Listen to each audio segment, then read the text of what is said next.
welcome back to another episode. Today we have Charlie Walker with us. So welcome to the show, man. Oh, thanks very much. Thanks for having me here. Of course, grateful to have you on. I'm super excited for this one. So just to kick us off, can you tell us a little bit more about you and what you do? Sure. I'm an adventurer or an adventure travel writer, I suppose. So I spent the last 12 or 13 years heading off to various interesting, weird, wild, and wonderful parts of the world, often by quite sort of physically challenging means. So I'll travel by foot or horse or canoe or kayak or bicycle or ski, whatever, really. Then I come back and I write about it and I give speeches about it, and that's me. It's amazing, man. So what were you doing like before this? Like what was the moment that led you to do this? Because it seems like it was something like kind of like a big jump. Like it's not a normal career path, I guess you'd say. So yeah, what was it like for you before this?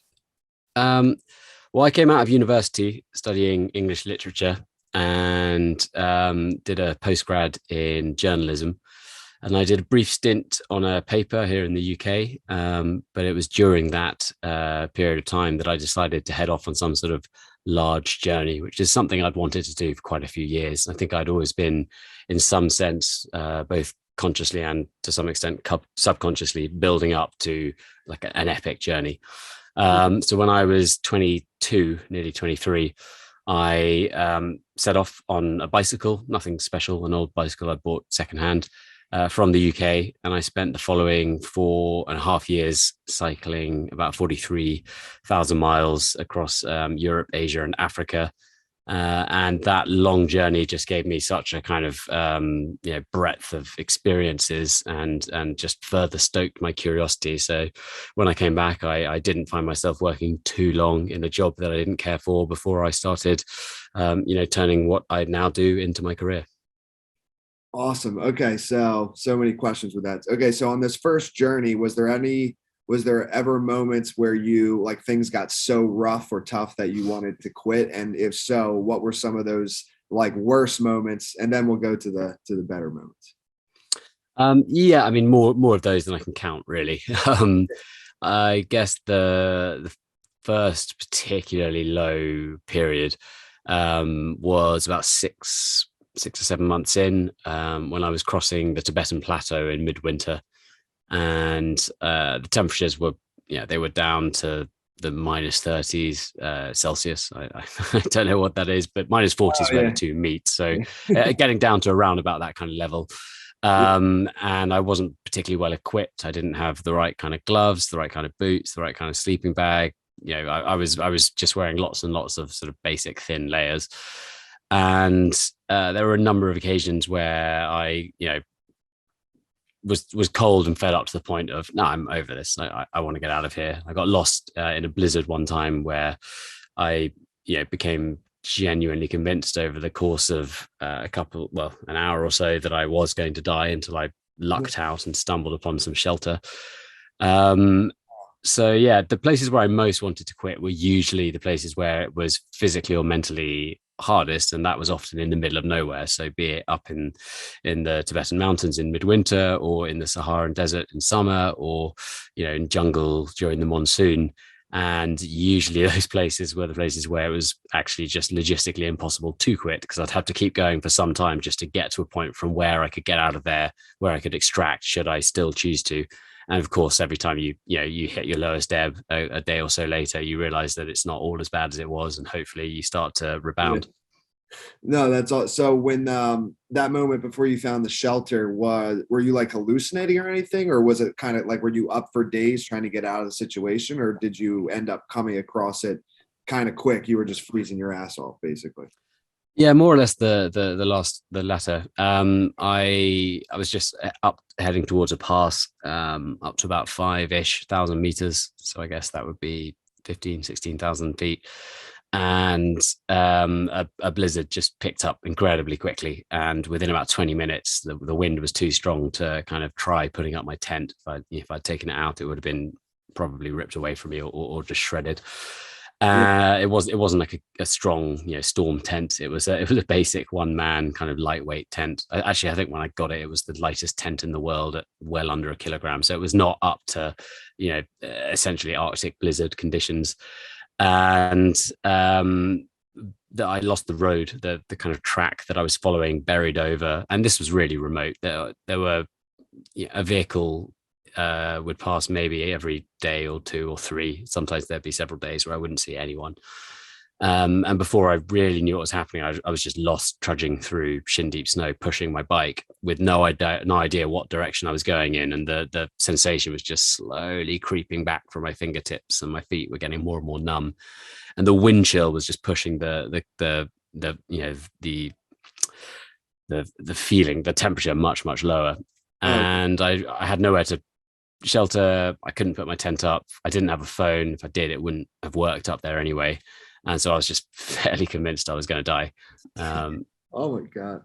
Yeah. That's wild. Okay. Well, how about this other? Because I know this is the one clip I think from Rogan that went pretty viral on YouTube. Is you were in like a Russian jail or something for a month or something like that? Is that what? So yeah, what happened there?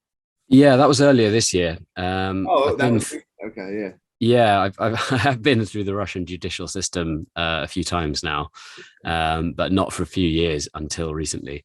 But I went out to Far East Russia, to Siberia, an area called Yakutia, and I flew in just 3 days before the invasion of Ukraine. And obviously, the world changed at that point. But I was distant enough from Ukraine or even Moscow to feel like it was all right. There's probably scope for me to carry on doing what I was doing. I was as close to, Alaska or Vancouver as I was to Kiev or Ukraine. So I carried on with this hike, and the plan was to hike a few hundred miles along the surfaces of frozen rivers up to the north coast, to the Arctic coast, and then fly out from there from a little port town. And for 2 months, that's what I did. I spent 2 months walking along the rivers and along the frozen Arctic Ocean up at the north, along the coast. And I had a great experience. I met lots of interesting people. I learned a lot about the area, the culture, the local indigenous peoples. But throughout the journey, there was this sort of looming presence that only grew of the authorities. They knew I was there. They weren't particularly present in the area. These were maybe once a week or less. I would pass through a small village with 300 people or so, Mhm. and no police. But the police were getting reports about where I was, and I knew I was being tracked. And on arrival in Tixi, the port town at the end of my journey after 600 miles of hiking, they arrested me and took me to court under the charge of conducting journalism while traveling on a tourist visa and photographing military sites and asking provocative questions about Ukraine. Now, I wasn't there as a journalist. I certainly wasn't photographing military sites. I was there as a travel writer to learn about, well, to have an experience. For one, I wanted to, I suppose, pit myself against the elements. I was camping in temperatures down to almost minus 50 degrees Celsius.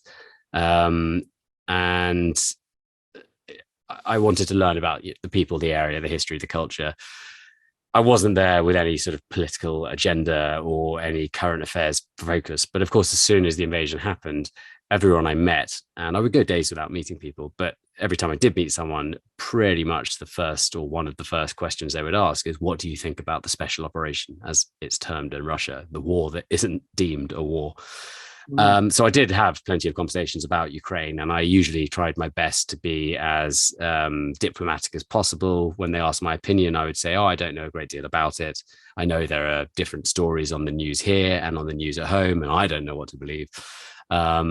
Everyone was, of course, curious to know what the outsider, what the foreigner knew thought, because they were aware that there are these different narratives. What they believed, I think, varied quite a lot on a case by case basis, regardless of whether or not they would actually speak out about that.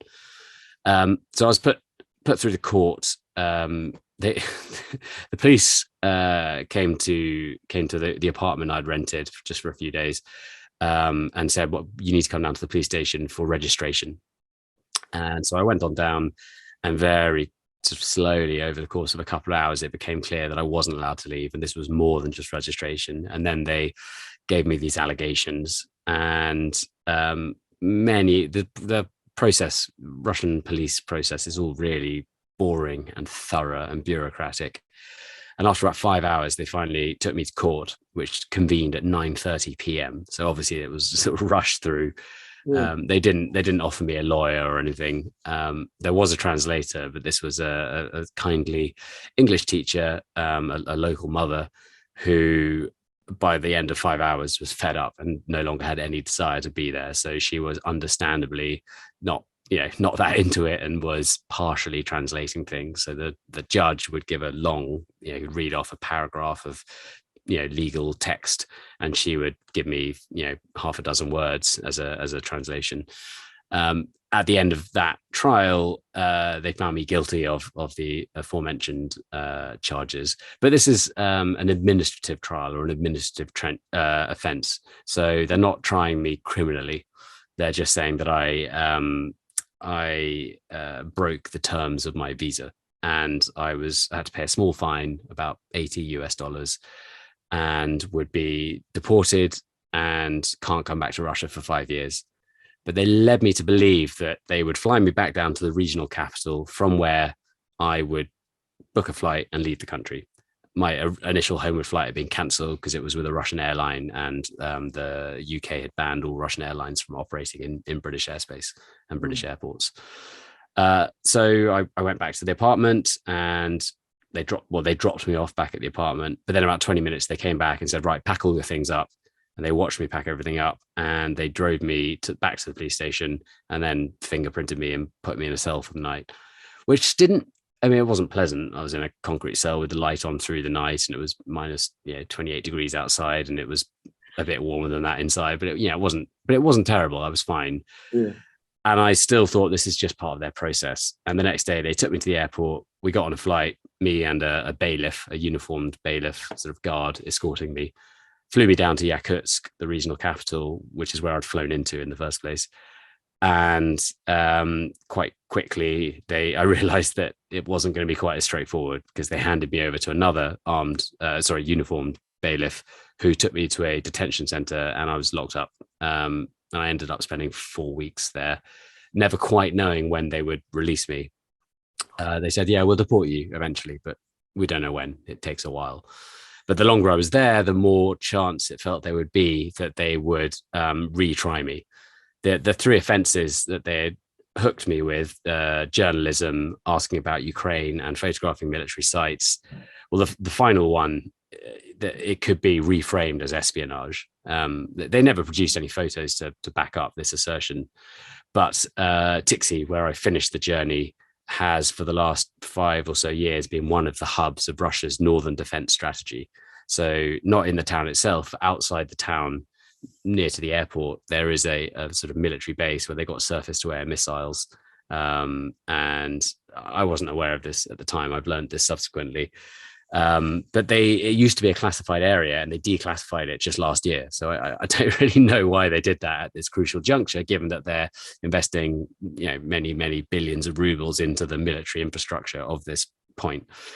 But the other two things, the journalism accusation and the asking questions about Ukraine, very much made out that I was a journalist looking to spread lies or fake news about the situation in Ukraine, which the Russian government, the Kremlin, has a very particular line or narrative of propaganda.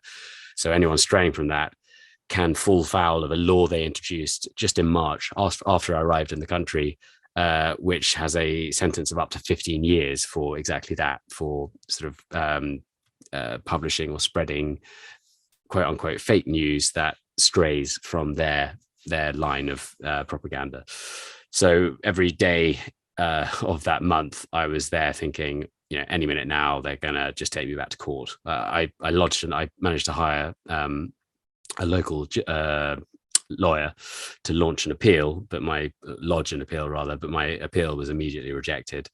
And after 1 week, they dragged me on state TV.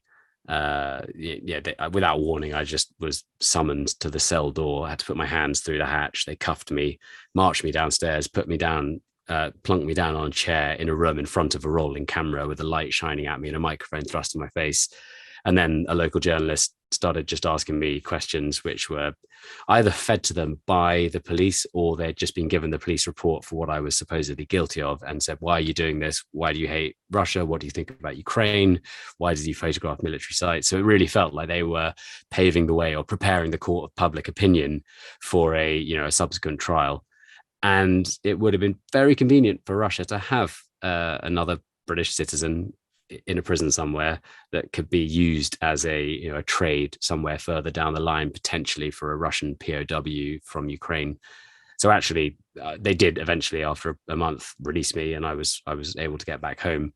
But with hindsight, I'm amazed they did that. And if you take their own sort of if you judge them by their own standards, they were kind of dumb to do that. Frankly, I think I got really truly lucky. They were, and I think being quite so far from Moscow and from Ukraine probably did work in my favor in that sense. Wow, man, that would have been. I'm assuming when you were, like you were saying, is you didn't know exactly what was going to happen, but you had thoughts of what could happen. So I'm assuming those 30 days were like terrifying. I would imagine. Were you pretty scared? like knowing that 15 years could, I mean, even if that was in the US, 15 years in prison is 15 years. I don't know. That's nuts, man. It was, excuse me. It wasn't hard time, if that makes sense. I wasn't surrounded by criminals. I was for 2 weeks sharing a cell with two other men, foreigners awaiting deportation, and then for 2 weeks after that by myself. So I wasn't with a general criminal population. There wasn't the chance of violence. The guards, although they would sort of shout, "You're a spy" at me, and they were pretty unpleasant and sort of, I guess, in their own probably to themselves funny way, were trying to be intimidating. But I wasn't allowed outside. I was in the cell round the clock. Meals were just put through a hatch. There were 2 cameras in the ceiling. The lights are on at night. So it was just quite, it wasn't awful, but it just the sort of the atmosphere of menace was there to exacerbate the concerns I had about potentially being put through a more serious trial and put into a more punishing part of the penal system. Got it. And then you said too, and it's up to you, you want to go into detail on them, but you said you've been in trouble, whether it was your fault or not necessarily, but prior times with Russia too. So is it just kind of like a thing in Russia, or is this like an ongoing thing in other places? If you go to Russia and go to off the beaten track places, by which I don't necessarily mean just a village 100 kilometers away from Moscow where you won't so usually get a tourist, but I mean the remote places, the vast tracts, the mountains, the sort of the tundra. They don't like foreigners being in these places. And Russia, since perestroika, Russia slowly liberalized throughout the 90s and probably reached its sort of zenith of liberalization early in this century. And Putin came in at the start of the century, and as soon as he kind of fought off some of his opposition and started to clamp down and seize power, he slowly started turning the clock back with regards to what liberties could be taken in Russia, I suppose. And that's massively accelerated this year to the point where the freedoms, political, personal, etc., in Russia are back to pre-perestroika, back to the Soviet times. But even 5 years ago, for instance, in 2017, I spent about 6 months in Russia skiing for about 3 months down the Ural Mountains, and then kayaking for another couple of months or so down a river through Siberia. On this journey, myself and the partner I did that expedition with, the expedition partner, we got in trouble in the Ural Mountains. They arrested us on arrival in some small town for resupply. This is up in the Arctic, just a lot further west than where I was this year. And this time we had business visas, because back then the longest tourist visa you could get was 30 days and we needed much longer.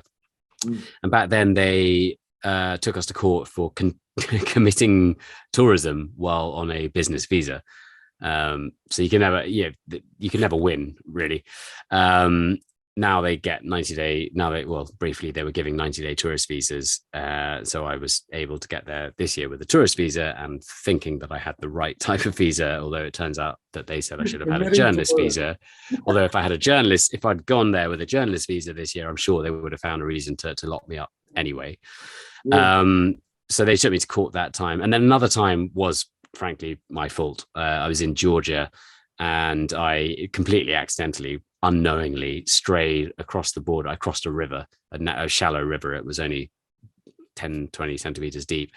I crossed the river and accidentally crossed into a tiny little corner of South Ossetia, which is a sort of breakaway republic, much like the Donbass or Donetsk and Lugansk have become in eastern Ukraine.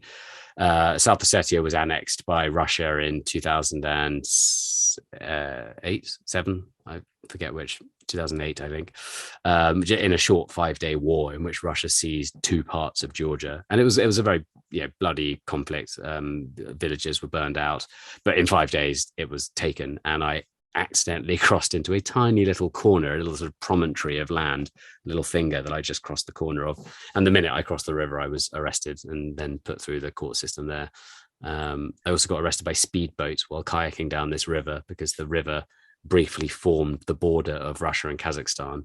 And although I stayed, the river was 400 or 500 yards wide by this point. And although I stayed right up against the Russian border, that was deemed to be a border infraction, and so they didn't take me to court that time. They just sort of put me through their system and gave me a fine. So you get a slap wrist for doing anything unusual in Russia, and they've got enough rules in place and the will to find a way to get you to get you on one of those laws that they always will find a way. And once you go to court, the I think it's something like 99.3 or whatever percent of cases that go to trial in Russia end in a guilty verdict. So once you go to court, it's a foregone conclusion. Committing tourism, man. That is I didn't even know that was possible. That's awesome. Well, I've been doing that all my life. I just didn't know it was a crime. Yeah, dude, you should have many life terms, man. That's wild. So I think one of the things I read when I was doing some research on you is you like to find like kind of off the beaten path communities, like the smaller communities. So you don't necessarily go to the touristy spots when you visit these places, but you like to find, I don't want to say like the real people, but like, the people that are in the small communities of that area. So a couple questions on that is, what were some of the biggest culture shocks? Like what areas, and like maybe some stories of like what occurred when you did that?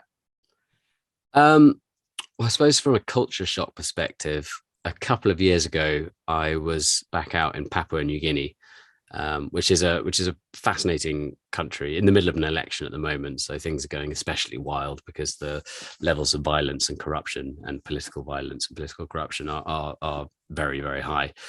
But I was out there sort of doing a bit of research into policing in some of the remote areas of the highlands. The previous year, I'd been on a hike through a very remote area of the highlands that had taken me something like a 10-day walk to get there from the nearest road, perhaps a little longer. And that had included crossing an unbridged river of quite sort of punchy rapids. So it's not easy to get to this place. There is a small grass airstrip in this community. But when I was crossing the river, I met these guys down by the river who warned me that, because I'd been kayaking down the river a little bit, I had an inflatable pack raft, and they warned me, get off the river at this point and head back into the mountains, because just around the corner, the river funnels into a sort of cliff-walled canyon, and the entire river then goes underground, for a best part of a mile. I've later seen this on satellite maps. The whole river just disappears for a mile in the middle of the jungle in the mountains. And had I gone around that corner, then I probably would have got swept into that. And I shouldn't think I'd be here talking to you today, Tyler. But these guys, I spent the night in these guys' sort of camp on the side of the river, and it wasn't their village. It was an encampment where they go to pan for gold, because about 100 miles upstream, near the source of this river, there's a huge gold mine. Used to be an internationally owned gold mine, I believe. Now I think it's state owned. But all the tailings, all the waste from the mine is just dumped in the river, which has caused a huge environmental harm. But along with that, little bits of gold dust, little specks, wash their way down, and people go down and pan for gold. With sort of sieves, essentially, much like they would in the Yukon in 1870 or something. But these guys said that they were building a bridge to cross the river. And I saw laid out in the jungle this very impressive vine bridge that was all built, ready to string across the river. And another group on the other side would sort of catch I think they were planning to fire a very thin thread with an arrow across the river, and then with that thread they could pull across a slightly thicker string and then a slightly thicker vine until eventually they had something strong enough to haul this whole great hanging vine bridge across the river. And I said, well, great that you're building a bridge, that'll probably open up a lot of trade or communication with the tribe on the other side. And they said, oh, we actually used to have a bridge, but it got cut down in some fighting recently. And I asked what had happened, and they said, oh, a month ago we got into a fight with the people on the other side. Someone stole someone's pig. Pigs are almost the currency in the Highlands. They're the ultimate status symbol. They're how you settle disputes and buy brides and all sorts.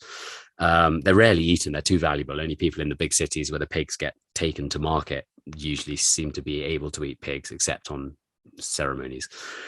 Yeah. Anyway, in the fighting, one of the guys I was talking to said, yeah, there was a fighting, and there was a bad man there, and I cut off his hand. Just with a machete. He made the sort of chop gesture. And I thought, oh, well, that's quite intense. And I left the next day and I carried on walking, and I got to this little village up about a 12-hour walk away up in the mountains. And I spent the night sleeping in the policeman's station, this hut really. And there was one policeman covering a huge swathe of jungle with villages scattered amongst it. And he's got this impossible job of trying to police this totally wild area with no infrastructure, no one else to help him. And the only way he can get around is by walking. And he can't have a weapon, because if he does, it'll just get stolen straight away. So he's just got a bush knife, a machete, like everyone else has. And those are used just for clearing paths as you walk down these footpaths through the jungle, the rainforest. So he told me, he said to me, oh, you came up from the river. I was down there last month. I said, oh, right. What happened? He said, oh, well, there was this fight, and I had to go down and chop down the bridge because the two sides of the river were fighting. He said, someone cut off someone's hand. So I'm looking for that man. And obviously this slightly awkward position. I said, oh, I don't really know anything about that. And I didn't want to interfere. It wasn't my place. But that left this idea in my head that there must be other policemen out there in the Highlands in similarly difficult situations. So about a year later, I went back just before COVID broke, and I went to this district where there was one policeman covering an area with about 80,000 people, and he's the only one. And it's not as remote. There is some infrastructure. There are roads. He had a vehicle.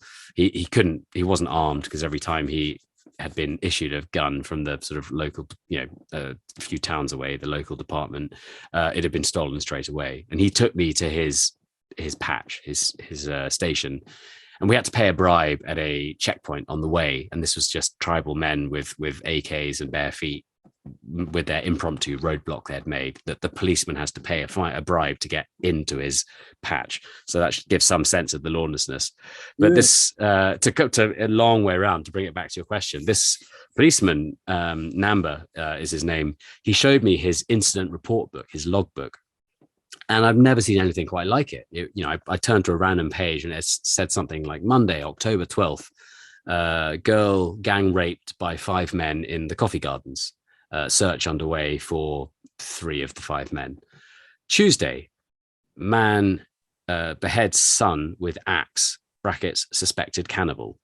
Wednesday, man beats wife almost to death, claims, actually, I don't think that was in this village, but I saw somewhere someone had nearly beaten their wife to death and then claimed that she was a sorceress or a witch doctor and had forced him to do it, or someone else had bewitched him. It was just these crazy incidents, and they were all condensed into just 1 or 2 weeks in this book, and every single day something appalling happened, and this guy was largely helpless to do anything about it. So the way that most justice is meted out there is through tribal courts. So the village elders will gather, and they've had a kind of 1 day of training from the government years earlier to sort of give it the the veneer, I suppose, of a legitimate judicial system. And they sit down and they sort of, in their own tribal village justice way, they hear all sides of the argument and a decision is made. But it's just based on who's more compelling or convincing, or it's run, I suppose, like a court. People come and give witness or whatever, but it is in public with everyone, court of public opinion, and then a verdict is given, and there are no punishments. There's no corporal punishment, and people aren't locked up. They just have to negotiate. Oh, killed that man's daughters, and so he says that he will settle for 130 pigs as a price to settle the blood feud, essentially. So yeah, Papua New Guinea has been one of the more fascinating and eye-opening places that I've been with regards to relatively unique, remote-ish cultures. Yeah, that sounds like it, man. That is wild. I'm speechless on that. Yeah, that's crazy.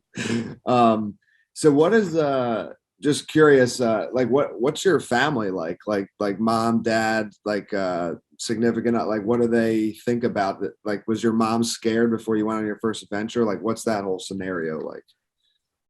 I think, I mean, I'm one of 4 children, which probably has probably made things easier for parents, because there's other children. If I was the only child, then I suppose there's arguably more socially or emotionally invested in this one individual. But when I first went away, I'm sure both my parents were extremely worried, but I was away for such a long time, for 4 years, more than. And I'd been backpacking beforehand, so they've got used to me going away for a few months at a time. I don't think it was that worrying, not consistently, at least. However, over the years, I've gone away and then come back, and they've either heard me talk about, or they've read in my books or articles about times that things have got pretty hairy. And so that probably hasn't helped. But simultaneously, dad's no longer around, but mum has, I think, over the last few years, got better at sort of putting it out of mind while I'm away, and accepting that this is what I do, and that I am myself getting better at taking calculated risks and hopefully getting a bit more sensible. Things did nearly, go a bit bad earlier this year in Russia, although while I was in the prison, my mum wasn't entirely in the loop. She knew I wasn't exactly free, but we let her know that when I say we, I had very little access to my phone. So my partner, my girlfriend, allowed her to believe that I was in a sort of a government hotel and didn't have access to my phone, but would be heading home soon, something like that. So yeah, from a family dynamic, I probably do cause quite a lot of stress, but I try to mitigate it as best I can. And are your so I don't know if you said 3 brothers or just 3 siblings, but are your other 3 siblings, are they anything like you, or like have they ever gone on any of these trips with you?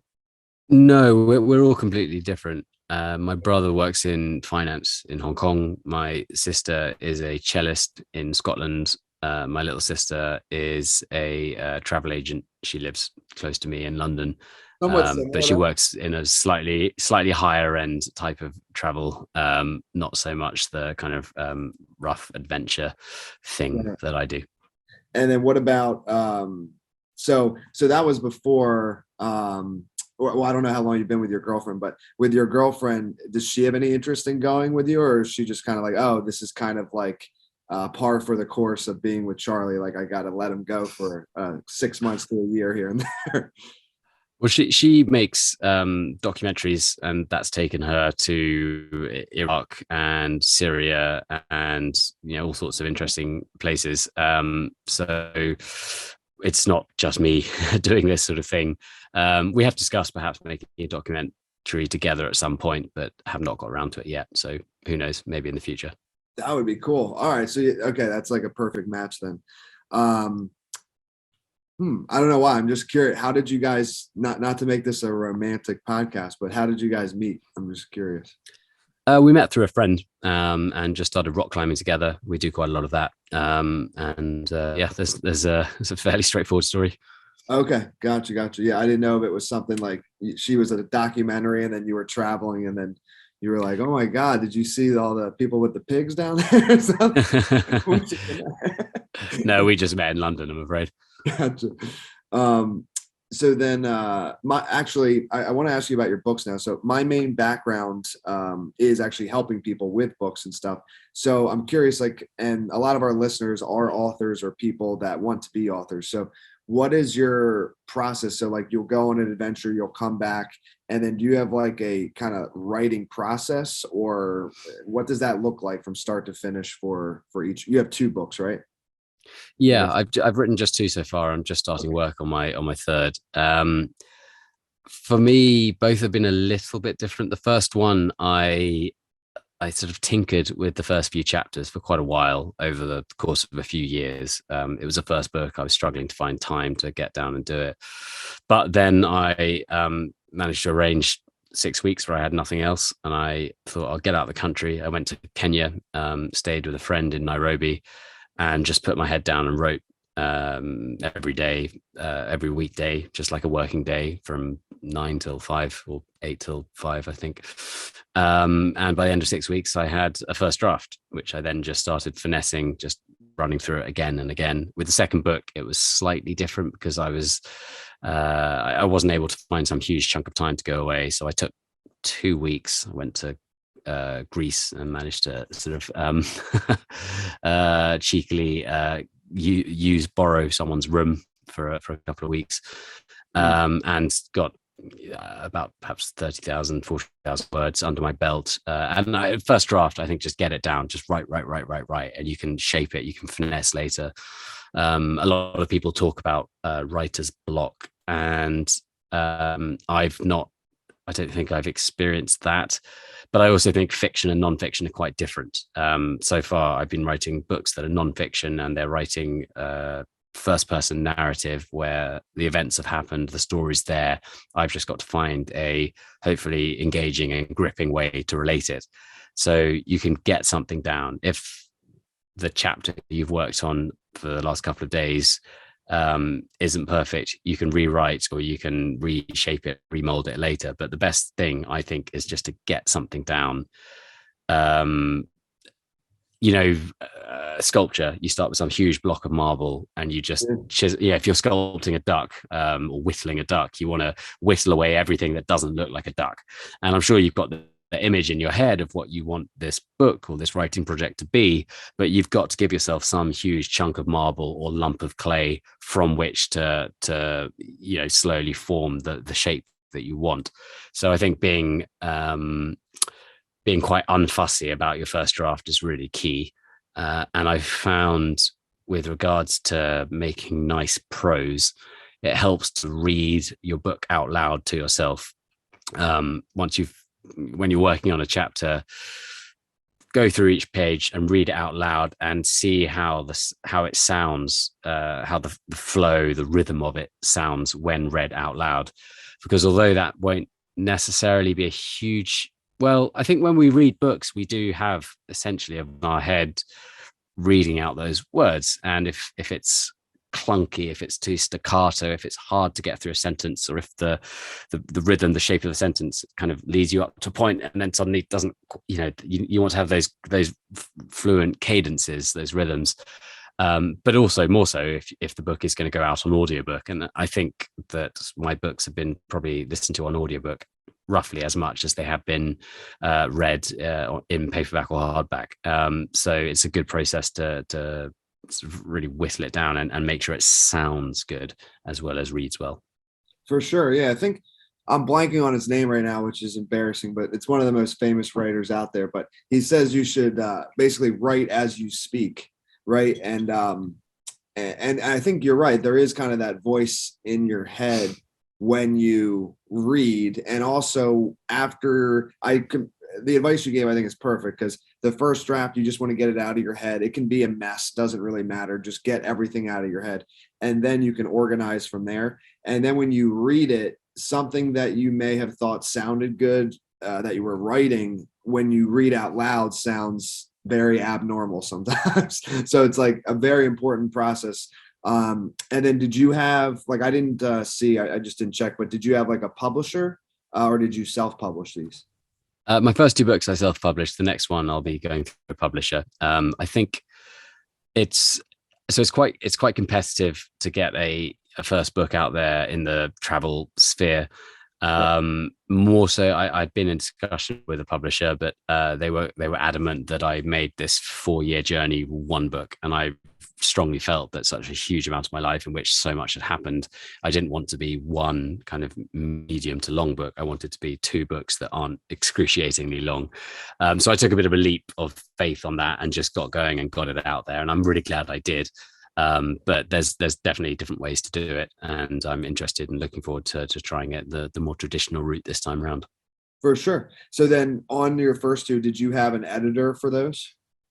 On I self-edited. I got a proofreader for each one to give it a once over.